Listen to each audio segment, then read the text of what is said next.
Hello guys, good evening. मैं आज आप सबके समक्ष नंबर सिस्टम जो है उसके पीवाईक्यूज लेके आया हूँ जो पीपीएससी में पूछे गए। तो उसमें हमारा जो पहला क्वेश्चन है वो है कि निम्नलिखित भिन्नों को आरोही क्रम में व्यवस्थित कीजिए। यानी आपके पास भिन्न दिया गया है और इसको आपको आरोही क्रम में बदलना है, लिखना है। तो देखो बच्चा, अगर मैं बात करूं तो ये जो आपका चैप्टर है ना, ये राशियों की तुलना में है। मतलब इसमें क्या होता है, राशि दे दिया जाता है, उसका तुलना किया जाता है, बड़ा या छोटा लिखना होता है। दो टाइप के क्वेश्चन बनते हैं इसमें। एक होता है या तो इसको आप आरोही क्रम में बदलिए या फिर अवरोही क्रम में बदलिए। आरोही का क्रम का मतलब होता है कि आपको भिन्न को असेंडिंग ऑर्डर में लिखना होगा। अवरोही क्रम का मतलब होगा भिन्न को डिसेंडिंग ऑर्डर में लिखना है। तो आरोही का मतलब होता है कि छोटे से बड़ा, अवरोही का मतलब होता है बड़ा से छोटा। मैं लिख देता हूं यहाँ पे आरोही। आरोही का इंग्लिश जो हो जाएगा वो हो जाएगा असेंडिंग। असेंडिंग जिसका मतलब होता है छोटा से बड़ा, छोटा से बड़ा। और वहीं पे अगर दे दिया जाएगा अवरोही, तो अवरोही का जो इंग्लिश होता है वो होता है डिसेंडिंग। डिसेंडिंग जिसका मतलब होता है बच्चा बड़ा से छोटा, बड़ा से छोटा, है ना। तो यहाँ पे आपको क्या करना है बच्चा, आरोही मतलब छोटा से बड़ा लेके जाना है। तो आप क्या कीजिएगा, दो मेथड होते हैं इसके। पहला मेथड ये होगा बच्चा कि आप क्या करना, जो दिया गया भिन्न है उसको दशमलव में आप कन्वर्ट कर लेना, है ना। तो दशमलव में कन्वर्ट करोगे तो भाग दे देना। जैसे 18/13 है, तो आप 18 से 13 को भाग दो, दशमलव में कन्वर्ट करोगे तो आपका हो जाएगा 126। 4 आ गया, 0 18 कितना हो जाएगा बच्चा 36। तो रिमाइंडर 4 बचा। तो इसका दशमलव वाला फॉर्म हो जाएगा 0.7। 29/36 है, कर दो। 36 से 29 को भाग दोगे, दशमलव में 0, है ना। 36 अट्ठे कितना होता है बच्चा, 288 होता है। ठीक है ना, घटाने पे दो उतरा, 0 लगाओगे। 20 देख सकते हैं 36 से छोटा है ना। तो आप लगा लीजिए यहाँ पे 0 से, तो यहाँ पे 0 0, तो ये कितना आ गया 20 आ गया, है ना। फिर 0 आ जाएगा तो 36 पंजे कितना हो गया 180। तो फिर 20 हो गया। तो ऐसे रिमाइंडर कंटिन्यू रहेगा। तो इसका दशमलव फॉर्म जो हो जाएगा वो 0.805 या फिर इसको 0.81 लिख सकते हैं। नेक्स्ट है 41/45। तो 45 से 41 को हमें क्या करना है, भाग देना है। तो आप देख सकते दशमलव लगाने पे 0 आ गया। 45 में कितना होता है बच्चा 405। घटाने पे कितना आ जाएगा 5, फिर 0 आ गया। 45 से 45 घटाने पे कितना आ गया 5। तो ये कंटिन्यू रहेगा। तो आपका जो 41/45 है, इसका दशमलव का जो फॉर्म होगा वो हो जाएगा 0.91। ऐसे इसको भी कर लेना बच्चा। तो चलो देखते हैं, 60 से 51 को भाग देना। तो 60 से दोगे तो दशमलव लगाने पे 0 6 48 480, है ना। तो घटाने पे 30 इसका आएगा हमारा रिमाइंडर, और फिर जो लगाओगे तो 60 को 5 से मल्टीप्लाई करने पे 300 आता है, पूरा कैंसिल आउट हो गया। तो 51/60 जो होगा इसका दशमलव फॉर्म हो जाएगा 0.85। अब आप देख सकते हैं इसको आराम से हम छोटे से बड़ा लिख सकते हैं। सबसे छोटा कौन सा है बच्चा 0.72। इससे बड़ा कौन सा है 0.81। इससे बड़ा कौन सा है 0.85। और सबसे बड़ा है 0.91। अब क्या कीजिए, इसका रेस्पेक्टिव फ्रैक्शनल फॉर्म जो है वो लिख दीजिए। तो 0.72 का रेस्पेक्टिव फ्रैक्शनल फॉर्म कौन सा हो जाएगा 13/18, है ना। इससे बड़ा जो हो जाएगा वो 0.81 का, वो 29/36। अब देख सकते हैं नेक्स्ट 0.85 का फ्रैक्शनल फॉर्म किया था 51/60। और 0.91 का जो फ्रैक्शनल फॉर्म है वो क्या है बच्चा, वो है 41/45। तो ये आपका सॉल्यूशन है ना, जिसमें आपने क्या किया, छोटे से बड़ा के फॉर्म में लिख दिया। इसको हमने आरोही ग्राफ का। ठीक है, pause the video to note it down, note कर लीजिए। अब हम बात कर लेते हैं मेथड 2। मेथड 2 समझने से पहले आप एक समझिएगा। देखिए बच्चा, भिन्न की बात करते हैं तो भिन्न जो है वो दो प्रकार का होता है। इनको इंग्लिश में फ्रैक्शन कहा जाता है। ये दो प्रकार का होता है। एक होता है लाइक फ्रैक्शन। क्या होता है बच्चा, लाइक फ्रैक्शन, जिसको हम क्या कहते हैं, समान भिन्न कहते हैं। क्या कहते हैं बच्चा, समान भिन्न। और दूसरा होता है बच्चा अनलाइक फ्रैक्शन। अनलाइक फ्रैक्शन जिसको हम लोग विषम भिन्न के नाम से जानते हैं। क्या कहते हैं इसको बच्चा? विषम भिन्न कहा जाता है इसको। ठीक, विषम भिन्न कहेंगे। दोनों में क्या अंतर है समझो। लाइक फ्रैक्शन क्या होता है? ऐसे फ्रैक्शंस का समूह, ऐसे भिन्न का समूह जिसका हर बराबर होगा। मतलब मैंने अगर लिख दिया 3/, मान लो 3/10 लिखा, 4/10 लिखा, 8/10 लिख दिया, 5/10 लिख दिया, तो आप देख सकते हैं इन सभी भिन्न का क्या है बच्चा? हर बराबर है ना। तो अगर भिन्न का हर बराबर होता है तो उसको हम क्या कहते हैं? समान भिन्न या लाइक फ्रैक्शन कहते हैं। और यदि आपके पास में समान भिन्न है तो इसको आरोही या अवरोही क्रम में लिखना बड़ा आसान होता है। क्यों? तो आपको बता दूं, अगर हर समान होता है तो अंश जिसका छोटा होगा वो भिन्न छोटा होगा, अंश जिसका बड़ा होगा वो भिन्न बड़ा होगा। तो आप देख सकते हैं सबसे छोटा अंश 3 का है तो सबसे छोटा भिन्न भी यही हो जाएगा। सबसे छोटा, इसके बाद सबसे बड़े की बात कर, सबसे बड़ा अंश कौन सा है? 8, सबसे बड़ा भिन्न भी यही हो जाएगा। ठीक। विषम भिन्न का मतलब क्या हो गया? जिसका हर बराबर नहीं होगा। जैसे मैंने 4/5 लिखा, अगला 8/7 लिख दिया, तो ये विषम भिन्न है, इसका हर बराबर नहीं है। ठीक, चलो। तो इसी तरीके से हम क्या करेंगे बच्चा, जो हमारा जो क्वेश्चन है, इस क्वेश्चन को हम लाइक फ्रैक्शन में कन्वर्ट कर लेंगे। समझ गए ना? समान भिन्न में कन्वर्ट करेंगे। तो समान भिन्न कन्वर्ट करने का तरीका क्या है बच्चा? आप जो है जितने भी हर है सबका एलसीएम ले लीजिए। तो 18 का अभाज्य गुणनखंड कितना हो जाएगा बच्चा? 2 × 3 का स्क्वायर, 3×3 = 18 हो जाता है। अगला 36 है, 36 का अभाज्य गुणनखंड लिखिए। तो 36 का अभाज्य 4 में 36 ना, 4 को हम 2 का स्क्वायर लिख सकते हैं और 9 को 3 का स्क्वायर लिख सकते हैं, तो 4 में 36 हो गया। 45 है ना, 45 को अगर मैं देखूंगा तो ये 5 9 45 होता है। तो आप देख सकते हैं 9 को क्या लिखोगे? 3 का स्क्वायर और गुणे 5 लिखा। अगला क्या है? 60 है ना, तो 60 क्या होता है बच्चा? 12×5 = 60। तो आप 12 को क्या लिखोगे? 2 का स्क्वायर, 4×3 क्या होता है? 12 और गुणे 5। चलो अब इसका एलसीएम ले लेते हैं। तो एलसीएम बड़ा आसान है। क्या करोगे बच्चा? जो कॉमन आ रहा है उसमें हाईएस्ट पावर वाला ले लेते हैं, और जो कॉमन नहीं आ रहा है उसको भी लिखा जाता है। तो अब देखिए दो लगभग में है, एक में छोड़ करके लगभग तीनों में है। तो सबसे ज्यादा पावर क्या है इसका? 2 का स्क्वायर ही है। तो आप 2 का स्क्वायर लिया, मल्टीप्लाई है, 3 जो है इन तीनों में है, और सबसे बड़ा वाला जो है 3 का स्क्वायर है, तो 3 का स्क्वायर हमने लिया, मल्टीप्लाइड बाय 5 जो है आप देख सकते हैं दो ही में है, लेकिन आप देख सकते हैं इसका जो बड़ा पावर है वो एक ही रहेगा, मतलब अकेला सिंगल 5 है तो 5 लिखा। गुणा करने पे कितना आ जाएगा बच्चा? 180 आएगा। तो इसका एलसीएम कितना हो गया? 180 हो गया, है ना। अब आप एक काम कीजिए, इन सबके हर को 180 बनाइए। तो 13/18 है, 18 को 180 बनाना है तो कितने से गुणा करना पड़ेगा बच्चा? 10 से करना पड़ेगा ना। 10 से किया तो 13 भाई कितना हो गया? 130। 130 बट्टे कितना हो जाएगा बच्चा? 180। नेक्स्ट आप देख सकते हैं 29/36 है, और 36 को अगर 180 बनाना है तो 5 से गुणा करना पड़ेगा। तो 5 से ऊपर नीचे गुणा करो, तो 20×5 और 9×5 यानी 145 बट्टे कितना आ गया? 180 आ गया, है ना। अगला क्या है? 41/45। 45 चौका 180 होता है, तो 4 से गुणा करो, तो 1 चौका 4, 4 चौका 16, 164 बट्टे कितना हो गया? 180 हो गया। अगला तुम्हारा 51/60। 60 को 180 बनाने के लिए 3 से गुणा करना पड़ेगा, एक तिया 3, 5 तिया 15, 153 बट्टे कितना हो गया? 180। अब हमने क्या किया? इन सभी फ्रैक्शंस को लाइक फ्रैक्शन में कन्वर्ट कर लिया है। और जैसा कि मैंने आपको बताया है कि जिसका अंश छोटा होगा वो भिन्न क्या होगा? छोटा होगा। जिसका अंश बड़ा होगा वो भिन्न बड़ा होगा। तो चलो लिखना स्टार्ट करते हैं आरोही क्रम में। तो सबसे छोटा वाला जो है वो क्या है बच्चा? 130/180। और इससे बड़ा कौन सा है? 130 से बड़ा बच्चा 145 है, तो नेक्स्ट नंबर पे 145/180 आएगा। थर्ड पोजीशन पर किसका रहेगा? 153 रहेगा, तो 153/180। और जो सबसे बड़ा यहाँ पे है वो कौन सा है बच्चा? 164/180 है।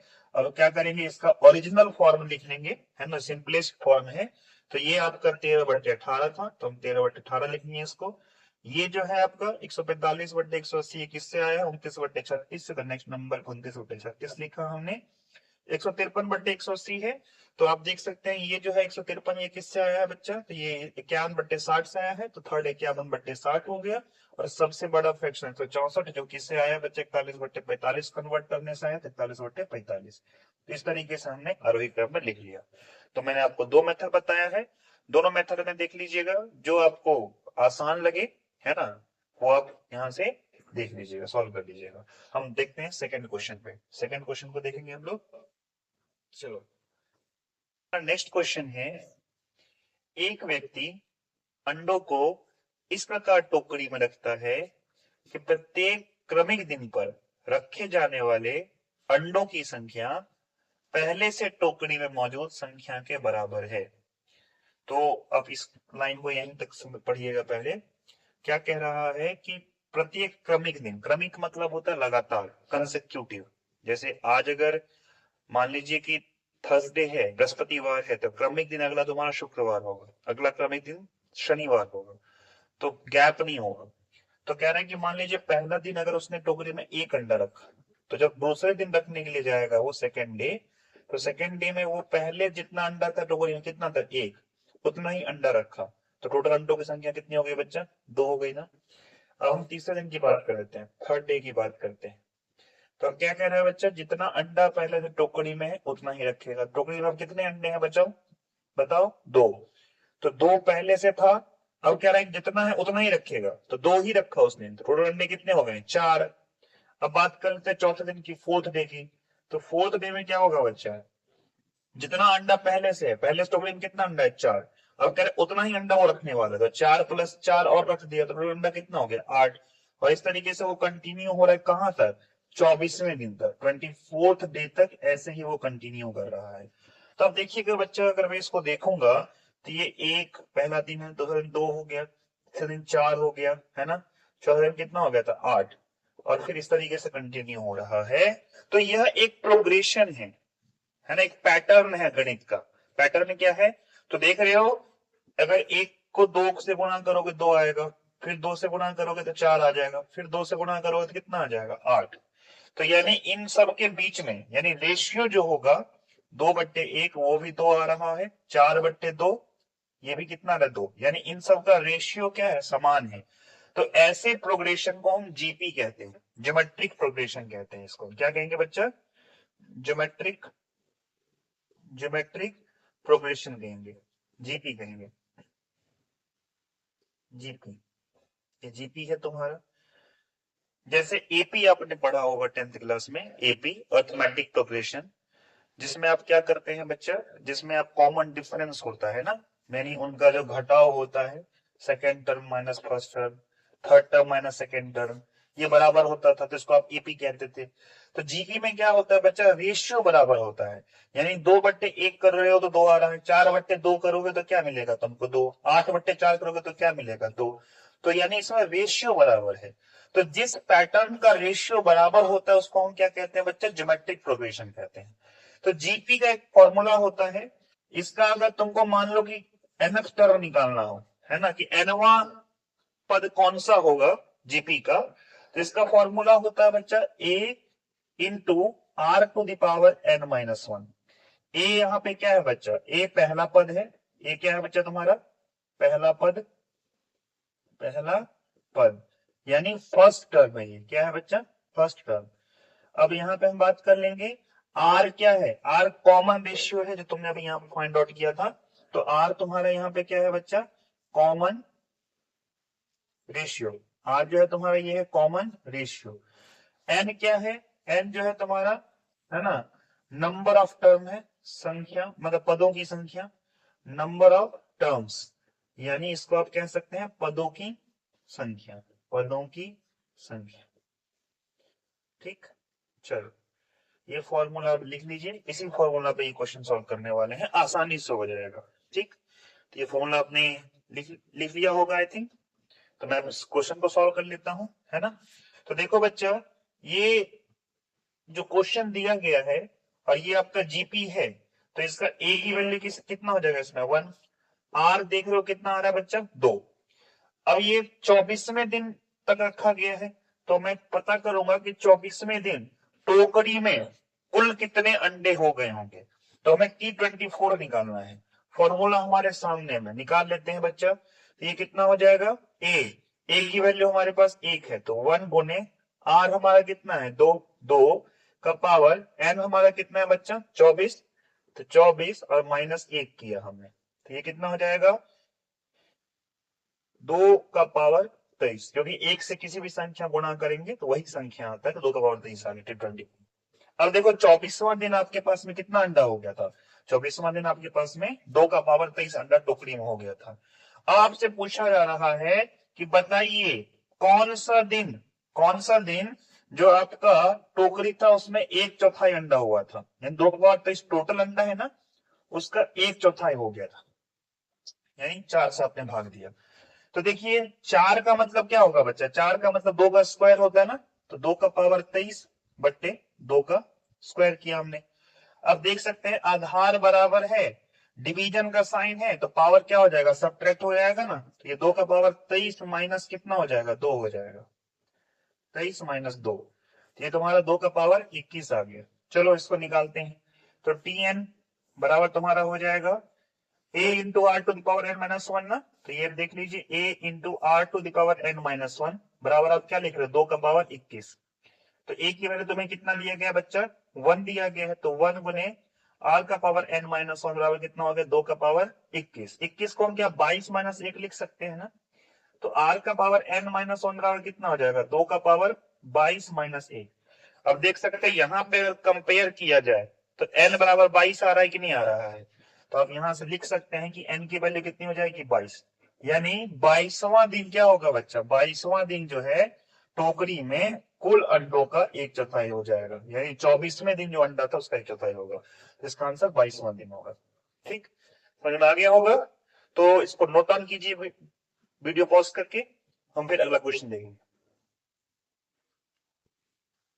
मेरे पास अगला क्वेश्चन है, किसी क्लब में सभी सदस्य या तो तंबोला या रमी में भाग लेते हैं, 320 रमी में भाग लेते हैं, 350 तंबोला में भाग लेते हैं और 220 दोनों में भाग लेते हैं, क्लब में कितने सदस्य हैं। तो क्वेश्चन समझिए बच्चा, एक क्लब है जिसमें 2 टाइप का गेम है, एक तंबोला नाम का गेम है और दूसरा जो है वो रम्मी नाम का गेम है, और कितने लोग तंबोला खेलते हैं उसकी संख्या दी गई है आपको, है ना 350 है, और कितने लोग रम्मी खेलते हैं उनकी भी संख्या दी गई है, और जो दोनों खेलते हैं तंबोला और रम्मी दोनों खेलते हैं संख्या दी गई है। पूछा जा रहा है बताओ क्लब में सदस्य हैं। तो देखो बच्चे इस क्वेश्चन को सॉल्व करने के लिए फिर से 2 मेथड है, एक होता है आपका वेन डायग्राम मेथड। ये क्या होता है समझिएगा, जैसे आप क्या कीजिएगा 2 गेम है ना, 2 गेम के लिए 2 सर्कल बना लीजिए आप। एक गेम का नाम क्या है बच्चा तंबोला, तो यानी पहला सर्कल जो है मैं तंबोला के लिए लिख ले रहा हूं, दूसरे गेम का नाम है रम्मी, ये दूसरा सर्कल तुम्हारा रम्मी के लिए है। ठीक, अब ध्यान देना, तुम देख रहे हो दोनों सर्कल एक दूसरे को काट रहे हैं ना, तो ये बीच वाला जो तुम्हारा दोनों का जो कॉमन एरिया है वो क्या हो जाएगा, वो हो जाएगा तुम्हारा दोनों गेम खेलने वाले लोगों की संख्या। चलो लिख लो, तंबोला वालों की संख्या कितनी है बच्चा, तंबोला वालों की संख्या 350 है, 350 लिखा, याद रखना। देखो बच्चा 350 बता रहा हूं, तो यानी ये पूरा सर्कल होगा, यानी इस पूरे को मिटा दोगे ना, ये पूरा मिटा दोगे तो ये पूरा 350 आएगा, ये पूरा वृत्त 350 का रहेगा। अगला क्या है बच्चा, अगला है तुम्हारा 220, तो यानी रम्मी खेलने वाले, सॉरी रम्मी खेलने वाले लोगों की संख्या 320 है, 320 लिखा। अगेन तुम जब 320 लिख रहे हो तो 320 का मतलब क्या होगा बच्चा, ये पूरा सर्कल होगा, यानी पूरा कंप्लीट सर्कल 320 का होगा। तुमने क्या देखा, ये वाला जो जगह है ये 2 बार आया ना, एक बार तंबोला वाला ने लिया था और दूसरा रम्मी ने, यानी ये बीच वाला जगह तुम्हारे पास 2 बार आ चुका है, ये चीज ध्यान रखना। ठीक, अब ये बीच वाले जगह का जो नंबर दिया गया वो 220 दिया गया है। आपको पूछा जा रहा है कि बताओ कि कितने लोग इस क्लब में शामिल हुए हैं, तो आप देखिएगा ये पूरा निकालना है पूरा एरिया, तो क्या कीजिएगा बच्चा 350 तंबोला वाला है, 320 रम्मी वाला है, और ये जो बीच वाला है ना, यानी दोनों जो खेलते हैं ये 2 बार रिपीट हुआ है, तो अगर एक बार हम अगर माइनस कर देंगे इसको, एक बार हमने अगर माइनस कर दिया तो यानी ये पूरा एरिया आ जाएगा। तो देखो माइनस करके, तो इसको आप सॉल्व कीजिएगा तो कितना आ जाएगा बच्चा 450 आएगा, सॉल्व करने के बाद इसका आंसर 450 हो गया। ठीक, एक मेथड और है फॉर्मूला मेथड। फॉर्मूला मेथड क्या कहता है, कि आप ऐसे लिख लो, तंबोला खेलने वालों की संख्या, टी का मतलब तंबोला, एन का मतलब नंबर, तंबोला खेलने वाले की संख्या कितना है आपके पास में 350। रम्मी खेलने वालों की संख्या कितना है बच्चा, रम्मी खेलने वालों की संख्या है आपके पास में 320, तो आपने 320 लिखा। दोनों खेलने वालों की संख्या यानी टी इंटरसेक्शन आर, आपने देखा होगा मैंने एक यहाँ पे चिन्ह लगाया है यू, उल्टा यू लगाया है। इस उल्टा यू का मतलब होता है इंटरसेक्शन। क्या होता है, इंटरसेक्शन। इंटरसेक्शन का मतलब होता है कि जो दोनों में कॉमन हो, जैसे ये 220 था ना, देख रहा ना आपने, ये सर्कल दोनों में कॉमन था, तो जो दोनों में कॉमन होता है उसको इंटरसेक्शन कहते हैं। और एक होता है यूनियन, इसको अगर सीधा यू लिखिएगा तो इसको यूनियन कहा जाता है। यूनियन का मतलब होता है पूरा, रिपीट नहीं करोगे, जैसे ये पूरा जगह जो है ये यूनियन कहलाएगा। हाँ, पूरा यूनियन कहलाएगा, लेकिन ये जो रिपीटेड पार्ट है वो माइनस करने के बाद। तो यहाँ पे आपको क्या दिया गया बच्चा, टी इंटरसेक्शन आर दिया गया है 220, तो हमने 220 लिखा यहाँ पे। ठीक, हमें क्या निकालना है कि ना कितने कलम में सदस्य शामिल हुए थे। तो बच्चा जब भी टोटल निकालना होता है तो मैंने अभी ऐसे अभी बताया है, यू लगाओगे यूनियन, तो टी यूनियन आर, जिसका फॉर्मूला होता है N of T plus N of R minus minus N of T intersection R. Value put कर दो यहाँ पे, एन टी की वैल्यू कितना है तुम्हारे पास में 350 है, एन आर की वैल्यू कितनी है बच्चा 320, माइनस दोनों का इंटरसेक्शन दिया गया है 220, घटा दो, सॉल्व करोगे तो 450 इसका आंसर आएगा। तो 450 इसका आंसर है। ठीक, तो आई थिंक समझ में आ गया होगा, जिसमें आपको आसान लगे वो मेथड अप्लाई कर सकते हैं। अगला क्वेश्चन देखते हैं। तो क्वेश्चन है, यदि root under 1+27/169 equals to 1+x/13, तो x का मान निकालना है। ऑप्शन आपके सामने में है। इस क्वेश्चन में ऑप्शन में जरूरी था, क्यों जरूरी था ये आप सॉल्व करने के बाद समझ जाएंगे। चलो इसका हल निकालते हैं।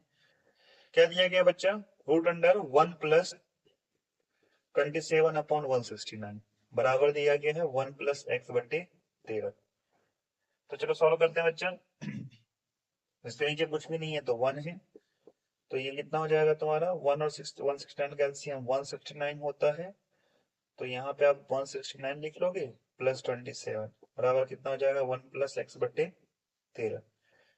तो दोनों को जोड़ने के बाद कितना आ रहा है बच्चा 196/169 बराबर 1+x/13। ध्यान देना, 196/169 है ना, 196 क्या होता है 14 × 14 का तुम्हारा 196 आता है, और 13 × 13 कितना आता है बच्चा 169 आता है।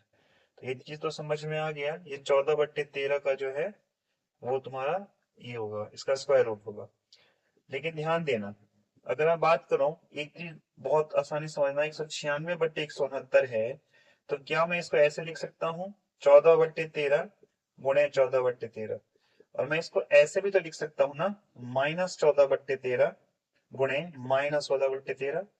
देखो बच्चा दोनों में सेम रिजल्ट आएगा, माइनस माइनस क्या हो जाएगा प्लस, दोनों को मल्टीप्लाई करने के बाद कितना आ जाएगा 196 और 169 आ जाएगा। तो इसका मतलब जब इसको रूट से बाहर निकालूंगा तो ये तुम्हारा +-14/13 पूरा देगा बराबर 1+x/13 आ जाएगा।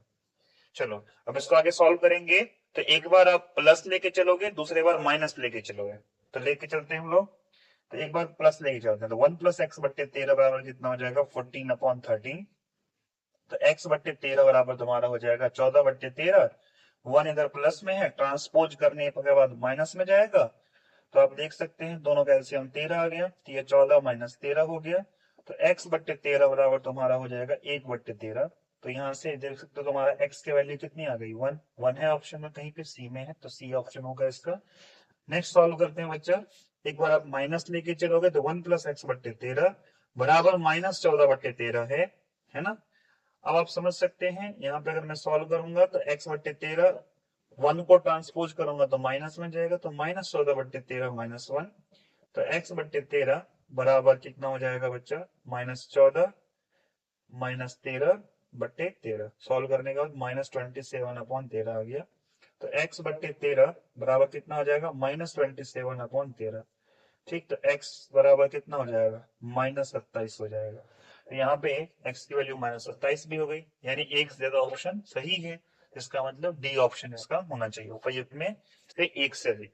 ठीक, अब एक चीज का ध्यान देना, बीपीएससी का देखेंगे हम, तो बीपीएससी में इसका एक ही आंसर 1 माना गया है, यानी उसने सिर्फ x का पॉजिटिव वैल्यू दिया गया है। लेकिन मैं आपको बताऊं, ये क्वेश्चन में दो आंसर होगा। अगर इसका एक ही वैल्यू लेना होता तो यहाँ पे बीपीएससी को मेंशन करना चाहिए था कि x should be greater than 0, यानी सिर्फ x का पॉजिटिव वैल्यू लोगे। आप देख सकते हैं दोनों वैल्यू आ रहा है, ऑप्शन में भी दोनों है ना। लेकिन अगर यहाँ पे इसने क्या किया था, मिस कर दिया था कि x 0 से बड़ा होना चाहिए, उन्होंने नहीं लिखा था, लेकिन फिर भी उन्होंने एक ही ऑप्शन 1 दे रखा है, तो उनका आंसर गलत है। लेकिन फिर भी बीपीएससी अपना आंसर कभी नहीं, इसके ऊपर चैलेंज भी किया गया था, बीपीएससी ने क्या किया ना, तो इसको क्या कहते हैं, डिलीट कर दिया था। लेकिन जबकि दोनों आंसर इसका सही होना चाहिए था, और डी ऑप्शन होगा प्रयुक्त में से एक से अधिक। ठीक है, अगला क्वेश्चन हम देखते हैं। तो क्वेश्चन है, दो अंकों की एक संख्या के अंकों का गुणनफल 36 है। यदि संख्या में से 45 घटा दिया जाए तो अंक आपस में बदल जाते हैं संख्याएं। तो देखो बच्चा, दो अंकों वाली संख्या, इस टाइप का जो क्वेश्चन हमारे पास आता है, तो मैं हमेशा रिकमेंड करता हूं कि ऐसे क्वेश्चन को ऑप्शन से सॉल्व करो, बहुत आसान होता है। ऐसा कोई भी क्वेश्चन देखोगे तो ऑप्शन से बहुत आसान हो जाएगा सॉल्व करना। जैसे कैसे, मैं तुम्हें दिखाता हूँ, देखो बच्चा, आप देख सकते हैं, पहले क्या क्या कहा गया है कि दो अंकों की संख्या है और अंकों का गुणनफल कितना है, 36 है। तो देखते हैं, चलो 7 को 3 से गुणा करेंगे तो 21 आ गया, ये तो बिल्कुल भी ऑप्शन नहीं होने वाला, 36 तो पूरा ही नहीं हो रहा है। 8 4 जा 32 होता है, तो ये भी पहले छट गया तुम्हारा।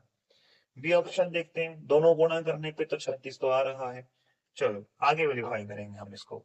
अब कह रहे हैं कि यदि संख्या में से 45 घटा देंगे, तो 49 में से अगर 45 घटा दिया जाए तो कह रहा है कि अंक आपस में बदल जाएंगे, यानी जो आपका इकाई का अंक 9 है वो दहाई के अंक पे चला जाना चाहिए, और दहाई का अंक जो 4 है वो इकाई के अंक पे आना चाहिए। ठीक, लेकिन घटा के देखते हैं, 49 में 45 है तो 4, ये तो एक ही अंक का संख्या हो गया, दो अंक का तो रहा नहीं, तो इसका मतलब ये भी गलत। तो इसका आंसर क्या हो जाएगा, ई, नन ऑफ द अबव, है ना। तो कितना आसानी से हो गया, सेकंड, कुछ सेकंड में हो गया। मेथड है, मेथड सॉल्व करके दिखाता हूं, लेकिन मत करना, मैं ये रिकमेंड करूंगा। दो अंकों की संख्या कभी मानना हो तो दो अंकों की संख्या हमेशा हम 10x प्लस वाई मानते हैं। क्या मानते हैं बच्चा, 10x प्लस वाई, जहां पे y क्या है हमारे पास, इकाई अंक की संख्या, और x क्या है हमारे पास, दहाई अंक की संख्या है। अब क्वेश्चन क्या कह रहा है तुमसे, क्या कह रहा है कि भाई दोनों के जो अंक है ना उनका गुणनफल 36 दिया गया है, यानी x को y से गुणा करूंगा तो कितना आना चाहिए, 36। यहाँ से y बराबर कितना हो जाएगा, 36/x। अब क्या करा, आगे फिर से पढ़ो, कह रहा है कि जो संख्या है उसमें से अगर मैं 45 घटा दूं तो इसके अंक आपस में बदल जाएंगे, यानी जो y तुम्हारा इकाई अंक है वो अब दहाई अंक बन जाएगा, और x जो दहाई अंक है वो इकाई अंक बनेगा, यानी 10y प्लस एक्स हो जाएगा। तो इसको सॉल्व करो, तो इसको इधर लेकर जाते हैं, तो 10x plus Y minus 10y minus X बराबर तुम्हारा कितना हो जाएगा, 45। तो यहाँ पे आप देख सकते हैं 10x में से x गया तो 9x हुआ, y में 10y गया तो कितना हो गया बच्चा, 9y बराबर 45। तो यहाँ से आप 9 कॉमन ले लीजिए, तो x माइनस वाई की वैल्यू कितनी हो जाएगी, 45। 9 पंचे 45, 5 से कैंसिल आउट हो गया, तो x माइनस वाई बराबर तुम्हारा कितना आ गया, 5। y की वैल्यू है 36/x, यहाँ पे सब्स्टिट्यूट कर लो, तो कितना हो जाएगा, x माइनस 36/x बराबर 5। 1 आएगा एलसीएम, 1 आएगा पर x का एलसीएम x होता है, तो ये कितना हो जाएगा, x इंटू एक्स इन एक्स स्क्वायर माइनस 36 बराबर 5।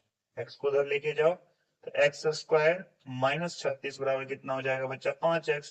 5x इधर लेके आना, x square minus 5x minus 36 बराबर 0। अब यहाँ पे हम लोग मिडिल टर्म स्प्लिटिंग के थ्रू इस क्वाड्रेटिक इक्वेशन को सॉल्व कर सकते हैं, द्विघात समीकरण को सॉल्व कर सकते हैं।